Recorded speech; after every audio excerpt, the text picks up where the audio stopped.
Hello, fellow reader.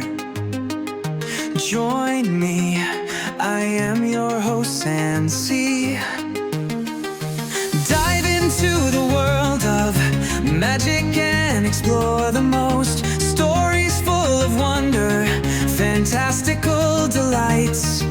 Open your eyes and see the parade come to life. Sansi's parade, Sansi's parade. Join the parade, Sansi's parade, parade. Sansi's parade, Sansi's parade. Join the parade, Sansi's parade. Epilogue. They approached the Epilogue late the next night. Carl had driven the horses for the entire trip, which allowed Van Helsing to remain inside the coach with Anna. He could not leave her.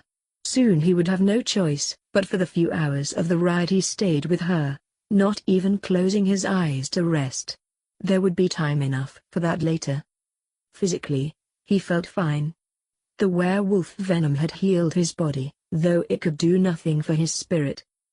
Anna had fought so long and so hard that Van Helsing had thought she was indestructible.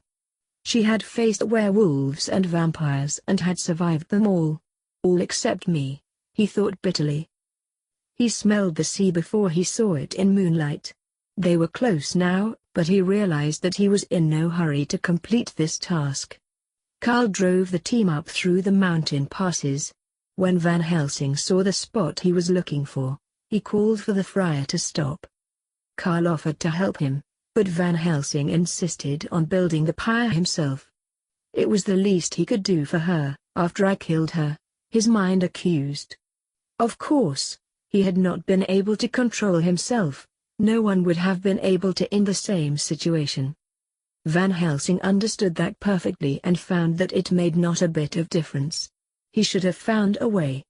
It had been his assignment to protect her. The Cardinal had wanted her safe until Dracula was destroyed, and Van Helsing had accomplished that much. But Van Helsing knew that he wanted to give her more than temporary protection. He had wanted to give her a life free of her family's struggle. A life with me, he thought. Yes, it was true, and Van Helsing would not deny it. He was angry for her, for himself, and at the one power who could have prevented this but chose not to, the power that demanded so much sacrifice from the Valerius family and from a beautiful and strong young woman whose only dream was to see the sea. Van Helsing would not deny her the fulfillment of that dream. By the time he finished the pyre, the sun was beginning to rise in the sky, its first light playing over the waters of the Black Sea. The view from their mountain perch was beautiful, and Van Helsing knew that Anna would have enjoyed it. You have to look on the brighter side of death, she had once told him. It was her way, the Transylvanian way. But it was not his way. There was nothing but pain and loss here and sacrifice. Carl performed the funeral rite and read from the Bible, tears streaming down his face. He was a good man and had fought hard in his way. A large part of the victory over Dracula belonged to him, but Van Helsing saw that Carl was paying his own price for it. That was Van Helsing's fault. He had insisted that the friar leave the safety of the Vatican to come on this mission. Van Helsing had thought Carl would learn a few things about life in the field. Now he wished he could spare his friend the terrible knowledge those lessons brought with them. It was another burden Van Helsing knew he had to bear. He wondered if the Cardinal, who had sent him on so many assignments, also felt the weight of that responsibility. What price had the Cardinal paid for Van Helsing's victories? What burden did Jeanette bear? Carl finished the service and closed the Bible slowly, as if reluctant to bring it to an end and finally commend her to the next world. Like Van Helsing's taking her to the sea, the funeral rite was the last thing Carl could do for Anna. Now there was nothing else left. No, there was one more task that remained to be fulfilled, and this one was Van Helsing's alone. He stepped forward and touched the torch to the pyre. It burned quickly, and soon the flames were warming his face. Frankenstein watched the burning pyre from his raft as he drifted out to sea. He removed his hat in respect. Van Helsing had been silent the entire trip in the coach, merely staring at Anna. Her loss had been a blow to him, one that Frankenstein had understood. His life had not been long, but he had known loss. His time with father had been heartbreakingly short, and in the end father had died fighting against the same darkness that swallowed Anna.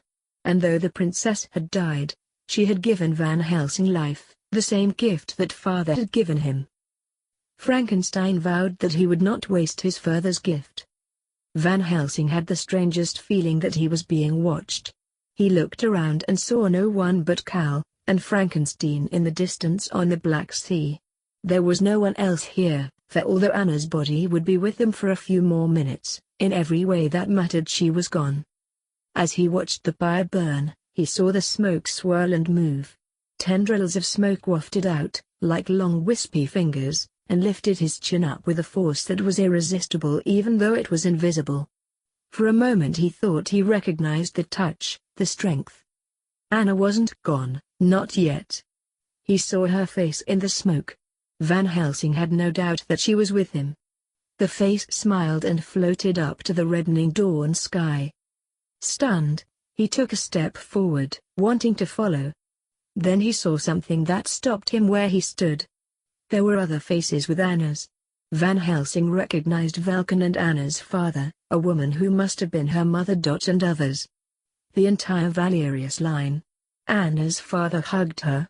Her mother was tending to her hair. Vulcan was beaming his love and pride. Anna's past and future merged into one, and Van Helsing saw that she was happy, felt that she was happy. And then he understood her final gift, a feeling of peace that descended on him.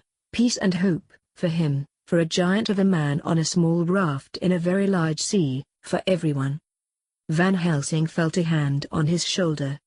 He turned to find that Karl was witnessing the vision, too.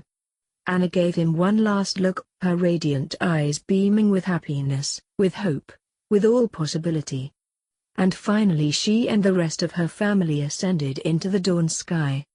Her fight was over. She had come out on the other side. The brighter side. As the pyre burned to embers, Van Helsing and Karl saddled up two of the horses. Mounting his stallion, Van Helsing patted the strong black horse, feeling its strength. Transylvanian steeds, he thought. Nothing faster. With Karl beside him, Van Helsing rode through an endless golden wheat field, which turned red in the spreading light of the morning sun.